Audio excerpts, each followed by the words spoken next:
Today's video is sponsored by EA, so cheers to them for supporting me and the channel.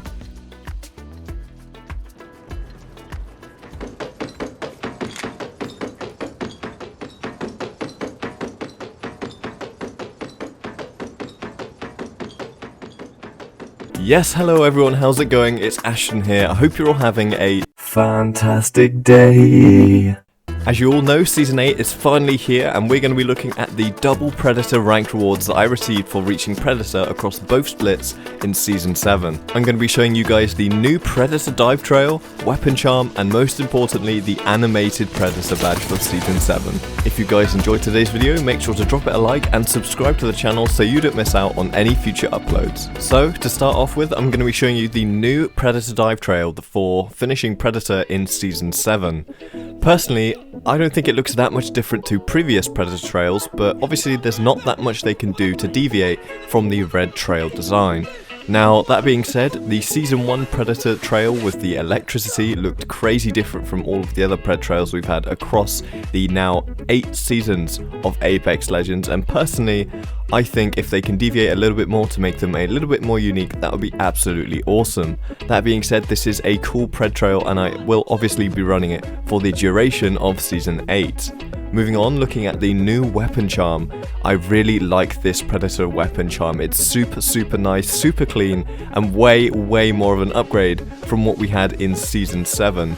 As you can see on screen, we have all of the different Pred charms across all of the different seasons of Ranked on Apex Legends, and for me personally, Season 2's Pred charm is the best by an absolute mile. Super clean, and I love the way it looks. But that being said, Season 7's Pred charm, the one we get for finishing Predator in Season 7, is super nice as well, super clean, and is way ahead of the likes of Season 3's Pred charm and Season 6's Pred charm. We've had some awesome Pred charms across the seasons, and it's no lie that there are of course some better than others, but personally I think this season's is super clean, super nice, and it will make a fine addition to the collection. So with those two things out of the way, the only thing left to show you is the new animated Predator badge that we get for finishing in Pred across both splits of Season 7.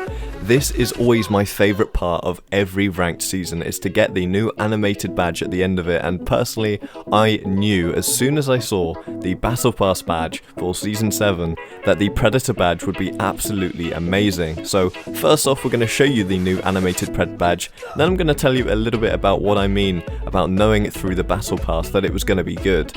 As you can see here, we have an absolutely gorgeous animated Predator badge. Looks absolutely insane and is definitely one of my favourites. It's going to go right at the very top of all three of my Pred badges. The grind last season was super fun to do, and this season I'm challenging myself to see the highest I can finish in the Predator rank. The highest I've ever finished was in Season 5 Split 2 when I finished as number 21 Pred. I'm going to be going to try and beat that this season, so if you guys are interested at all in that, make sure you stick around on the channel to see how far I go. So as previously mentioned, I always look at the Battle Pass Tier 110 badge, the animated badge, to see what the Predator animated badge is going to look like at the end of the season. If you guys didn't already know this, every single Predator badge is based on the season that they came out in and the legend that came out during that season. The Pred badge at the end of the season is always a redesign of the Battle Pass Tier 110 badge, so if you want a sneak peek at what the Season 8 badge is going to look like, here we go. So then guys, with the ranked rewards out of the way, I want to talk to you guys about my first impressions of Apex Legends Season 8. Now bear in mind,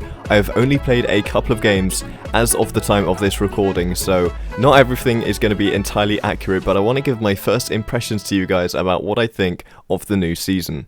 First things first, let's talk about the new Battle Pass for Season 8, and personally I think this is one of the best Battle Passes we've ever had. We've got a ton of new skydive emotes which I think are really awesome. They always seem to get better with every new season. Obviously we have a ton of awesome skins in here as well. I think they're some of the best Battle Pass skins we've ever had in Apex, so that's again another really good progression we see in Season 8. Of course we also have the level 100 and level 110 longbow skin. Longbow isn't a gun I personally would choose to put in the Battle Pass. I don't think people are particularly excited about that, but again, it's about as nice of a skin as you can imagine for a longbow, so not exactly a terrible skin to have at the end, but personally not the choice I would have. As always, there are a ton of cool banners and other cosmetics in here as well.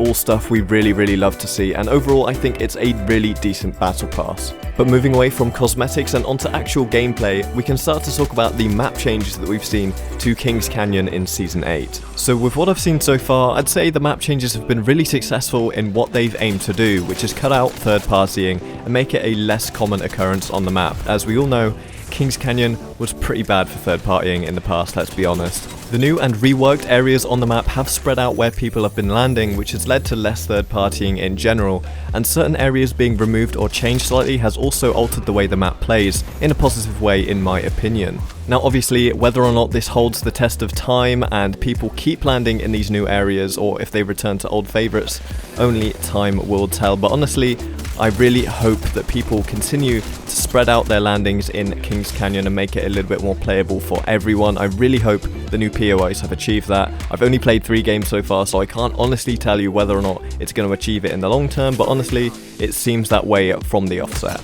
I have to say, I was a little bit worried when I saw the first footage of the 30-30 repeater, and with the first few games I've seen of it, it does seem a little bit strong. I will say that the audio for the gun is extremely loud and you can hear it firing from absolutely miles away for some reason, so I don't know whether or not that's a bug or if it's intentional, but it is a very strong gun. I'm a big fan of the iron sights on this gun, and I really hope that it doesn't become a ridiculously OP weapon as we've seen with some guns in the past seasons. From what I've played with it, it does seem like a very strong option for mid to long range. However, the bullet travel time is quite slow, so you are going to have to lead quite a lot with those shots, so it's going to take a little bit of adjusting to learn how to use this weapon effectively. So again, I feel like a little bit more time is going to be needed before you can come to a full judgment of this gun, but from the offset, it does seem very strong. Now, I haven't actually played any games as Fuse so far, so I'm only going off what I've seen other people playing of him. He seems like an okay legend to me off the get-go. He's not quite as bad as Rampart was on launch, and not quite as strong as Horizon was on launch. He seems to be fairly down the middle, and I think that's a good ground for a legend to start at. You don't want a ridiculously clutch OP legend to be coming in and ruining the meta on day 1, but you also don't want a stupidly weak legend coming in and being dropped within a few days. So honestly, where Fuse is right now, for me, seems to be alright. Hopefully, if they need to make any changes to him, we'll be seeing them very soon. As a character, he seems absolutely hilarious. I love his voice lines, and honestly, as a character, I think he makes a great addition to the game. But those are just my opening opinions on Season 8 of Apex Legends. I have a ton more content coming up for you guys in the coming days for Season 8. I hope you guys are looking forward to that. But if you did enjoy, make sure to drop a like on the video and subscribe to the channel for more regular Apex Legends content from myself. But until next time, guys, it's been your boy Ashton, and I'll see you in the next one. Take it easy, and goodbye.